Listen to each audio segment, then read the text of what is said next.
आणि याच मुद्द्यांवर आज बोलायचंय। त्या अगोदर आपण एक नजर टाकूयात की हा सगळा प्रकार पाहिल्यानंतर हे सगळं आंदोलनकर्त्यांची मागणी आणि सरकारने त्या बाबतीत पुढे टाकलेलं पाऊल हे बघितल्यानंतर सवाल काय उपस्थित होतात।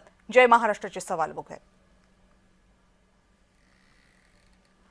सरकार आणि आंदोलकांच्या बैठकीमध्ये तोडगा निघणार का? जी बैठक सध्या सुरू आहे त्या बैठकीमध्ये तोडगा निघणार का हा कळीचा मुद्दा आहे।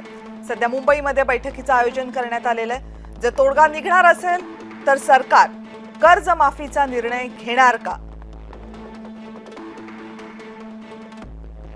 शेतकऱ्यांचा सातबारा कोरा करणं हे महाराष्ट्र सरकारला शक्य आहे का? कारण राज्याची सध्याची तिजोरीची अवस्था पाहता हा निर्णय प्रचंड कठीण असणार आहे। जर समजा राज्य सरकार कर्जमाफी देऊ शकलं नाही तर मग बच्चू कडूंचं नागपूरमध्ये जे आंदोलन सुरू आहे त्या आंदोलनाची दिशा काय असेल?